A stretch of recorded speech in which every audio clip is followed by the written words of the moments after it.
Hi, everyone. Well, I am Britain's strictest headmistress, so I need us sitting up straight and all eyes on me.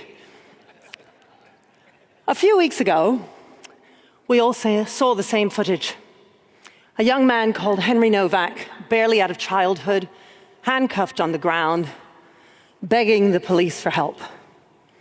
And what followed was the confusion of our commentators as they struggled to explain how our young police officers, sworn to protect the public, could behave in such a way.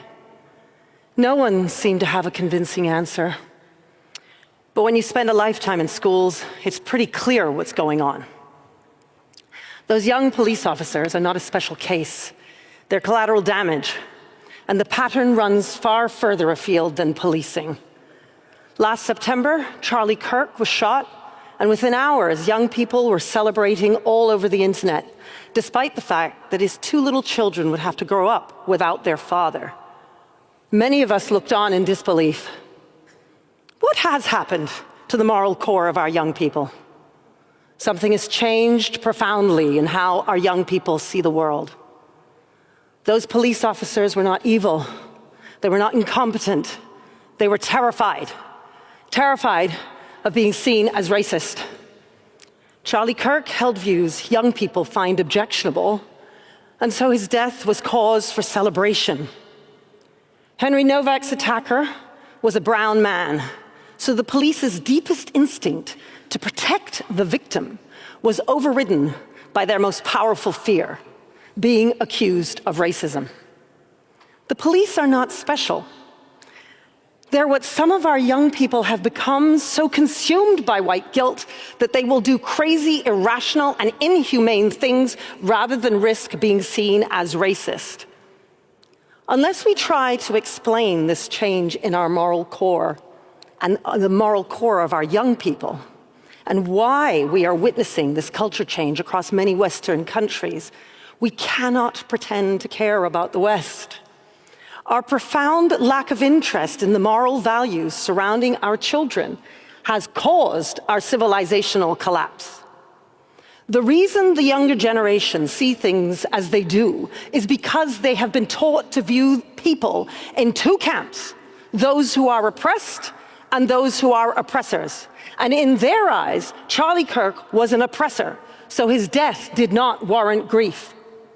The man who killed Henry Novak belonged to the oppressed class, so the police's job was to protect him, not the dying man on the ground. This is not cruelty or incompetence. This is white guilt. And we are the ones who have taught this to our children. We, the boomers, the Gen Xers, the older millennials, we are responsible for not teaching our children the difference between right and wrong.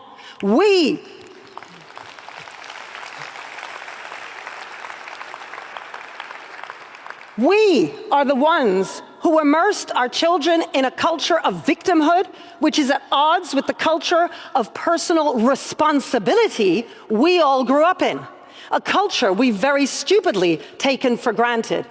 As little as 40 or 50 years ago, the bedrock of traditional small c conservative values that built the West were commonplace in our schools and in our general culture. One of my teachers at my school always tells me about his grandfather, a man who, no matter how ill he was, never missed a single day at work, yet always had time to teach his grandson how to be a better version of himself. No quiet quitting for him. When he retired after 50 years with the same company, he was so proud of his company letter thanking him for his service that he gave it to his grandson. Once upon a time, we all knew that traditional values gave us a chance at a meaningful life. All the grandmothers knew it, all the pastors knew it, even the teachers knew it.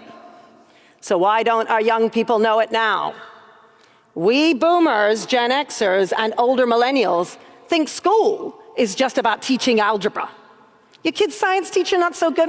No big deal. Just get the kid a tutor. And sure, they're on social media, but we had TV, and we assume they're the same. Parents are busy working, and well, your own parents didn't war game your upbringing. It just sort of happened somehow. You grew up without too much effort, and you turned out just fine. You know the difference between right and wrong. So why would you wargame the upbringing of your own children? Because raising a kid in the 21st century is a different order of magnitude of task. We have taken for granted the values from our elders, and we have missed the fact that we are the elders now.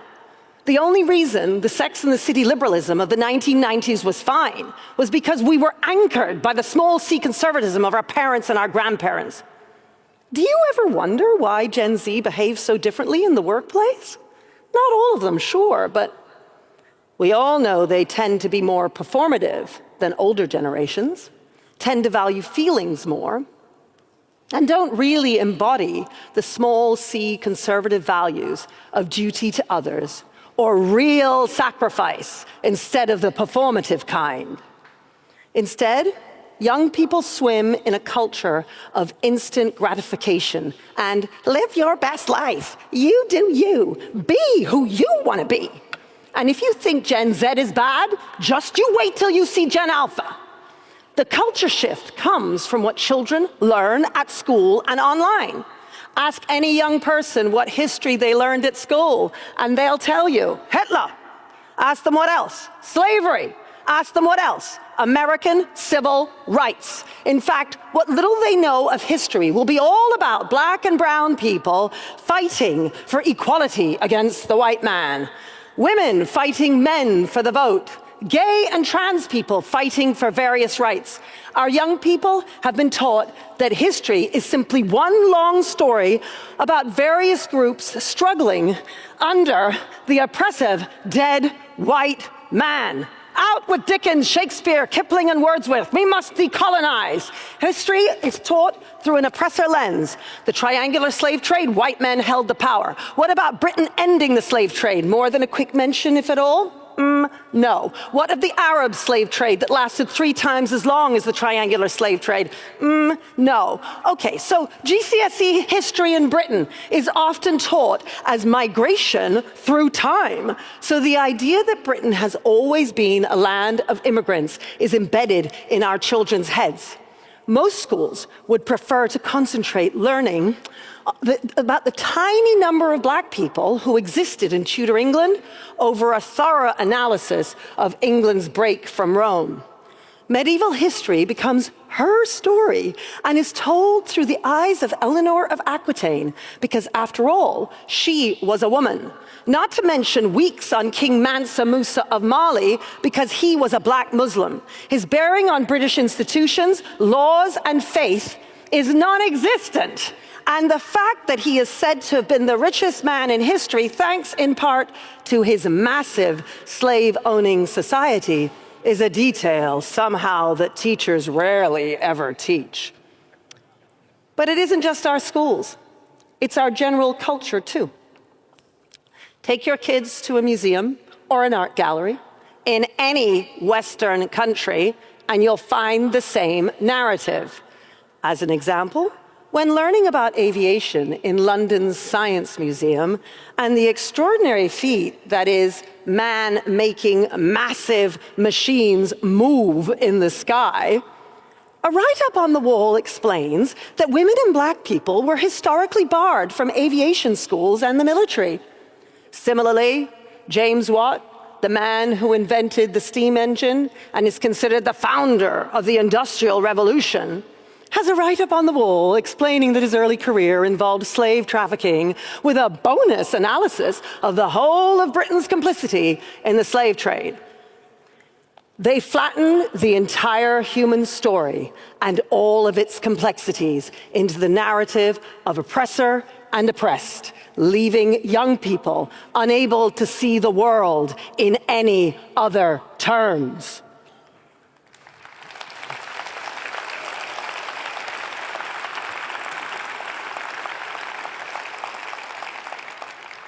How can children feel that they belong to their country when they are immersed in an educational culture that teaches that their country is merely an evil oppressor? Children are the future. And yet we are teaching them to have contempt for their elders, whose oppressive world needs overthrowing by a new world of young, arrogant anti-racists who know better than we do. We older Westerners are cutting off the branches upon which we sit because of the guilt some of us feel for being white and privileged. We look at Mandami, the mayor of New York, and Zach Polanski, the very popular leader of the Green Party amongst the under-30s in the UK, and we wonder what on earth is going on. Why are our young people voting for and cheerleading these Marxist and really quite extreme politicians? Few of us understand how much the online world reinforces this culture of the oppressor versus the oppressed. Victimhood saturates every video, whether it's about a foreign war, transphobia, or racism, and white guilt lingers everywhere. It should not come as a surprise that our young people's moral core does not recognize complexity or nuance. They have been formed by school and the online world to make one judgment only: oppressor or oppressed, good or bad, and they are desperate not to be seen as racist. We see this most starkly with our young police officers. Well, I'm here to tell you, that's on us. We don't care about childhood. And then we wonder why our children have imbibed the wrong values.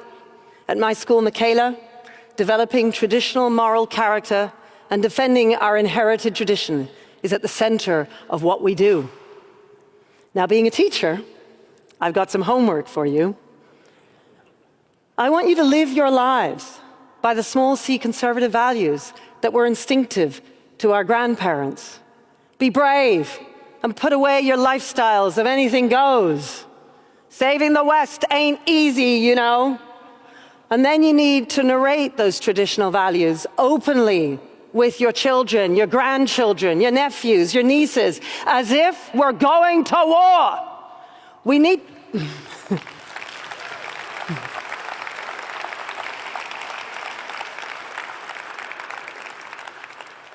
We need to inoculate our children against the seductive ideas of victimhood and hold them to account so that they can see that they are morally responsible beings with agency, whatever their race, whatever their religion.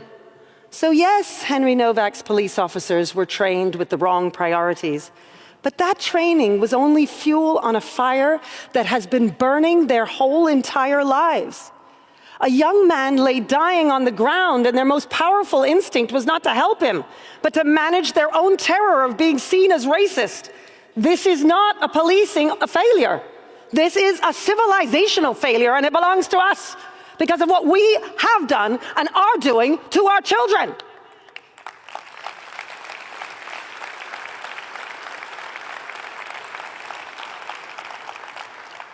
I talk about all of this and more on my new podcast coming out in August. And it's called Strictly Education, for parents, for teachers out there, and you can find me on YouTube.